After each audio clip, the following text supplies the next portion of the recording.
बचाना, political leader के साथ जिस तरह व्यवहार हो रहा है, और मैं ये कहता हूँ कि देश की 2/3 जनता भारतीय जनता पार्टी के खिलाफ, 2/3 जनता खिलाफ है। तो इस बार भारतीय जनता पार्टी का सफाया होने के लिए सब एक है।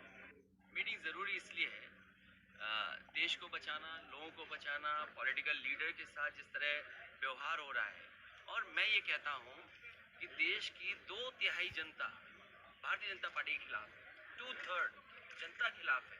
तो इस बार भारतीय जनता पार्टी का सफाया होने के लिए सब एक है। इंडियन नेम अच्छा है क्योंकि एक मैसेज है इसका, और मैसेज है डेवलपमेंट का, इंक्लूसिवनेस का, क्योंकि हमारा देश तरक्की करे, खुशहाली के रास्ते पर जाए।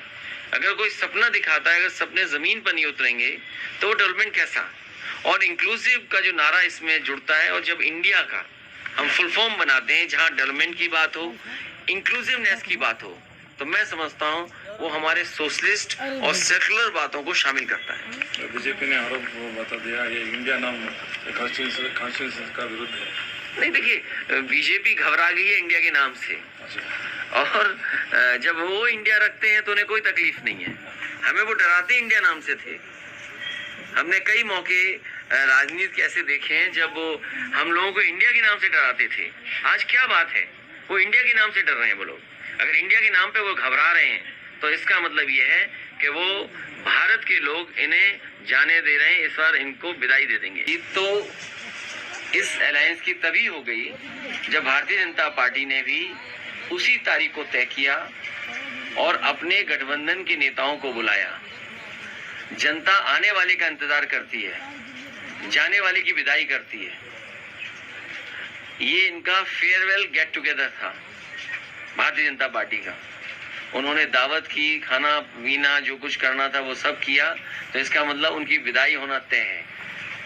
नई और नया गठबंधन जो कांग्रेस, समाजवादी पार्टी और अन्य दलों का है, मैं समझता हूँ देश को एक नई दिशा में लेकर के जाएगा। क्योंकि आज जो समस्याएं वो वैसी की वैसी हैं।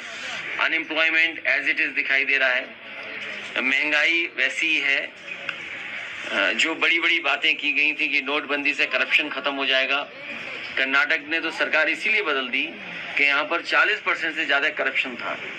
अगर नोटबंदी जैसा फैसला लेने के बाद भी करप्शन नहीं जाए तो मैं समझता हूँ देश नहीं बल्कि दुनिया का सबसे ज्यादा करप्शन का फैसला अगर कोई था तो वो नोटबंदी थी।